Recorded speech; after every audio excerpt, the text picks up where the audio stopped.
good morning. Happy Wednesday. It's chilly here today. Like everything is frosty and frozen and it's cold. So I hope that wherever you are, you're a bit warmer than I am. I'm gonna be hugging this tea um but anyway, hi. We're here ready to do our tea break chat.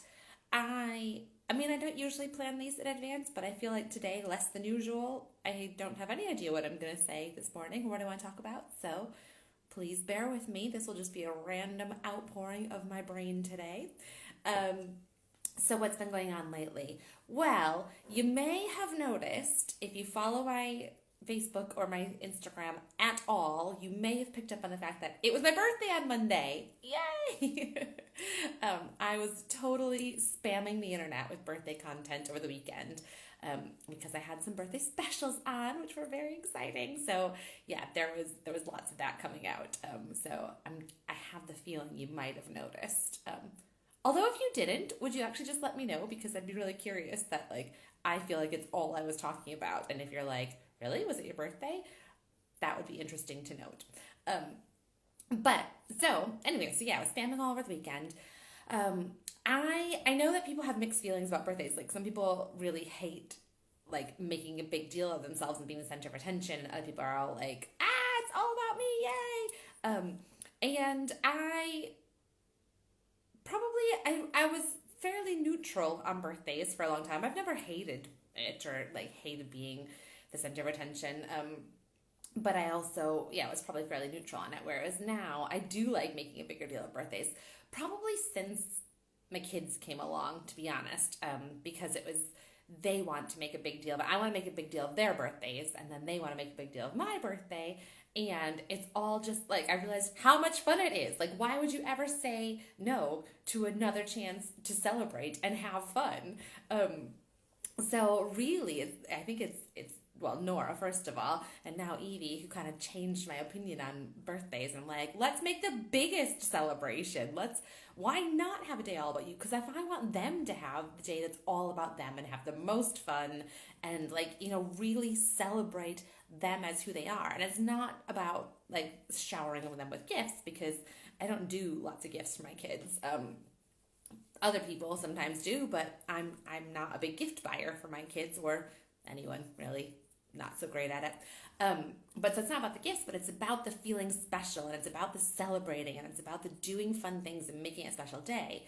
So if I want that for them, because I think that's a really cool thing, why wouldn't I want the same thing for me? I deserve just as much celebration and feeling special and feeling loved and fun and excited as they do. Which, side note, is a life lesson that they've taught me about a lot of things. There's so much that I'm like, if I do this for you, surely I should do it for me. My kids are amazing, but they're not more special than I am. I am special too. And so, yeah, there's lots of stuff like that where I'm like, if it's good enough for the kids, it's good enough for me. Or not good enough, but if it's worth doing for them, it's worth doing for me, is how I should put it. So for my birthday then, I had the birthday offers, as we just talked about, and then I did a bunch of other fun stuff too. Some of it big, some of it little, quite a lot of it not really planned in advance. I am just really not doing a whole lot of forward planning these days. Most of the time I quite like that. Sometimes I'm a bit like, oh, I wish I had planned something, but most of the time I quite like just going by the seat of my pants. And this weekend it worked out really well. So I did a combination. I got my hair cut. I went to someone's house and made a birthday cake. I went for dinner with somebody else. I met friends for coffee. We tried to go bowling, but it was fully booked. So we went mini golfing and walked through town. I went to galleries, went to dinner. I had a totally lazy ass day on the couch where I just did absolutely nothing. By 6 o'clock I was like, I think I'm melting into the couch now. I'm gonna shower and go to the pub on my own because I just need to get off the couch. But up until about 6 I did pretty much nothing at all other than watch Netflix, take a nap, and eat junk food. And then Monday, on my actual birthday, I got the train down to London with one of my best friends, and we went to go see Hamilton, which I'd had tickets booked for 6 months. And Hamilton is a musical about Alexander Hamilton, one of the founding fathers of America. Honestly, I think it's how history should be taught. I learned more from that musical than all of my history classes growing up. But so that was really, really awesome. We went out for a fancy dinner, and she booked us a fizz at the intermission, booked us some champagne at the intermission, and it was just so wonderful and decadent. And then yesterday, so we spent the night in London, and then yesterday she went to work, and I spent most of the morning just walking through London. I know I could get the tube places, but I tend to walk a lot when I go to London. So I walked from our hotel down to the Tate Modern. I went to the Tate Modern for the first time, and then walked to the station. And overall, it was like 5.5 miles that I walked. You probably didn't need that whole itinerary. I guess the point of all of that was that I really took the time to celebrate me, but it was a wide range of things. There was some out and drinking. There was some sitting on the couch and doing nothing. There was some stuff with other people. There was some stuff with me. There was some stuff with friends. There was some stuff with the guy that I'm seeing. And I really, because I was kid-free for the weekend and could really milk it, and also we're going to have this coming weekend on Saturday, we're going to have another birthday celebration because I have to celebrate with my kids too. So on Saturday, it's going to be birthday number 2. So I really, really am milking this. But because I had time, I got to do, like I said, all of this, really got to feel into like what feels good for me and do a bunch of it. Now, like I said, part of that was easier because I didn't have the girls. And that is a benefit I see of the 50-50 parenting, is that I do have more time to myself, and I'm going to soak it up. I'm not going to sit there and, I've talked about this before, but I'm not going to sit there and miss them the entire time. I do miss them, but I'm also going to use that time to my best advantage and fill myself up as much as I can, so that when they come back, I am fuller and more present for them and able to be there for them the way we need to. But also, even if you do have your kids all the time, you still deserve to take that time for yourself. So even though it was easier for me to have that time, if you have your kids all the time, whether you're a single parent or married and, just like parenting with your husband, then you still get to take that time for yourself. You still get to do the things with the family, without the family, with friends, on your own, all of those things. Maybe if you're married, maybe don't do the things with the guy that you're dating. I'm just going to throw that one out there. Although if that works for you in your marriage, then actually I got no problem with that. But yes, we all deserve to really feel a special time, and not just on your birthday. So I really soaked it up because it was my birthday. But even if it's not, you still get to do the things that you love. So I think that was my mini tangent on birthday stuff. Hang on. Yeah, I think I'm going to go straight into the questions today. The first question that I had was, do I believe in karma? And this is actually a really good question that's made me think, because I don't think I've ever thought about it as such before. And I believe, so I want to give it more thought, but I'm pretty sure my answer is no. I don't believe in karma. Certainly not in the sense that, like, if something bad happens to you, it's because you did something bad to deserve that, whether in a current life or a past life or whatever else. So I definitely do not believe in bad karma, that you've done something to deserve this bad thing that's coming to you. I can definitely say that's not a belief that works for me. And then on the flip side, can I then believe in like good karma, of like if something good happens, it's because again you like earned or deserved it. I don't think I see it that way. I think I see it more as the universe always wants to have your back, and the universe, I think the universal energy is trying to like promote the best of us all the time. But bad stuff does happen because it is life. And I don't think that bad stuff happens. I don't think that everything happens for a reason. I think I've said that before. Probably I and I really picked this up, the words behind this belief I picked up from my mentor, Kimberly. So I don't believe that everything happens for a reason, but I do believe that nothing goes to waste.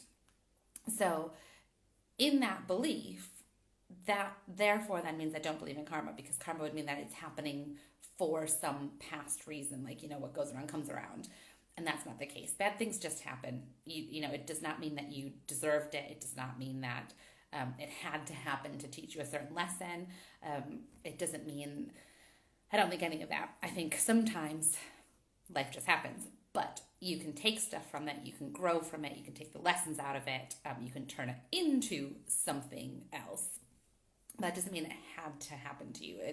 To me, that turns it into, as though you deserve those bad things that happen, which I don't ever, ever, ever believe to be the case.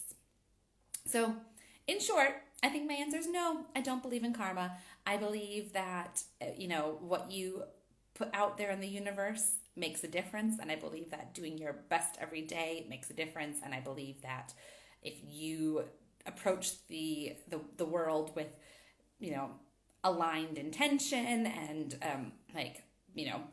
pure intentions, that energy will get recognized. But no, I don't think that karma as such is a thing that works for my belief system. Okay, then the other question, hold on, one more drink. The other question was about dating again. And I honestly did not set this question up, by the way. This is a genuine question from somebody. But about getting out there and dating again and having the confidence to date and talk to men without being self-conscious.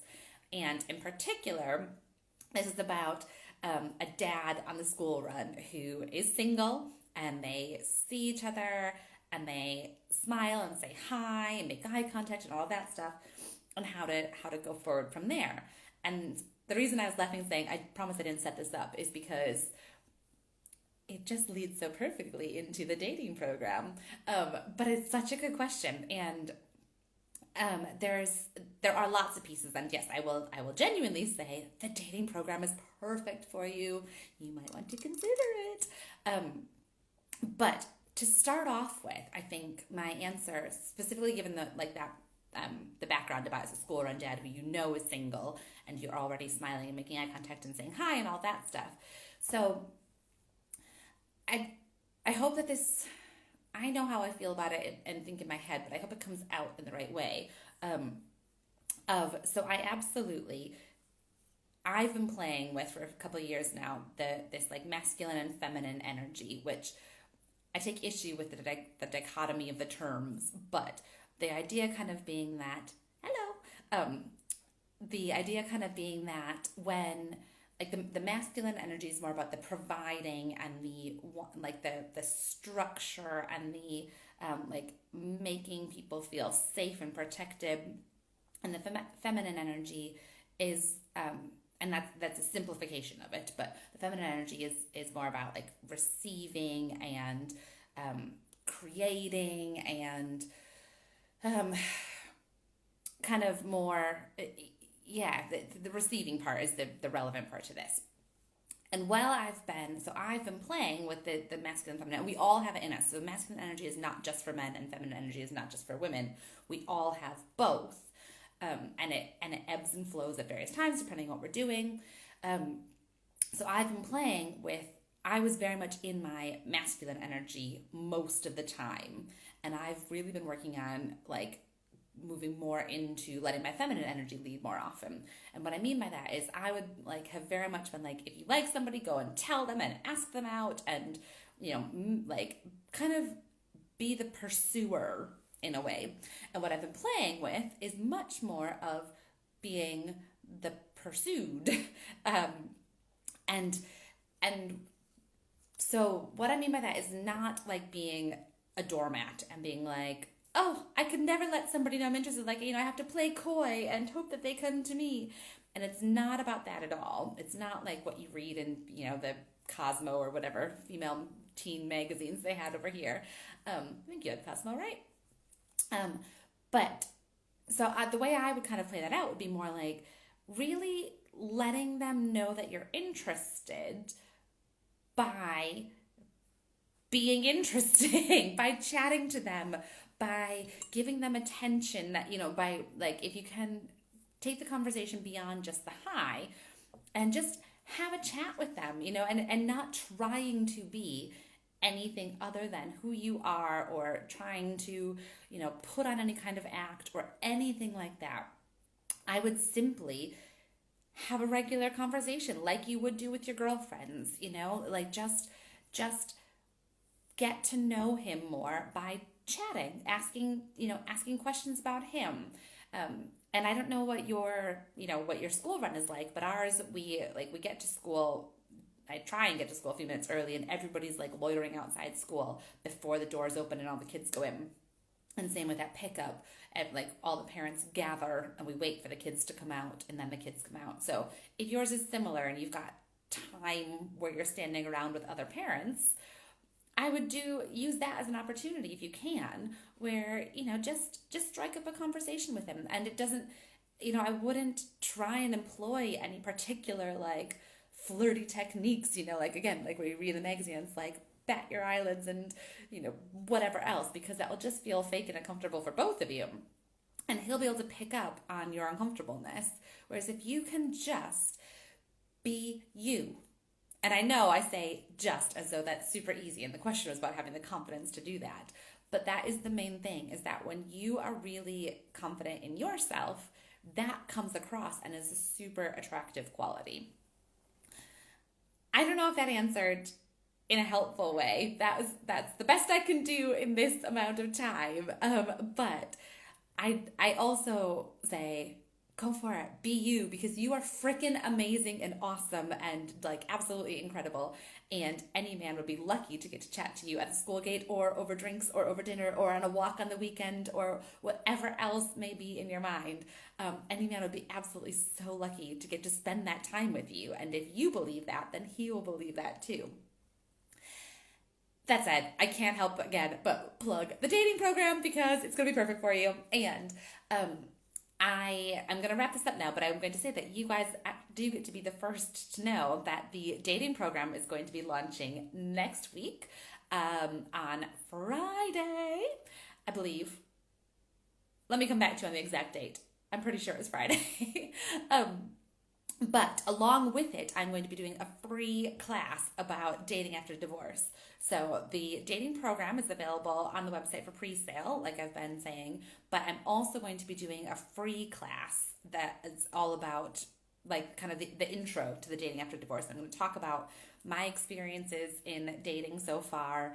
I'm going to talk about just a little bit of what I've learned and kind of set up for the program. It's a whole free lesson. So the dating module the dating program is gonna come with 3 lessons, and this is the 4th one for free. So that is coming next week as well. So I definitely recommend tuning into that and going from there. But like I said, you're amazing. It's gonna be great. So yeah, that's, I think, everything I wanted to cover today. If you want to share any of my posts with anybody, that would be super, super awesome, whether it's sharing it directly with people that you know might benefit, or sharing it on your stories and just pointing people towards my page in general. I would really appreciate that, because it's free to you but means the world to me, and that's how I'm going to get this out there to all the people who need to hear about it. And if you've got any questions, let me know. Send me a message, put it in the comments, and we'll keep the conversation going, and I will talk to you soon. Okay, love you lots. Bye.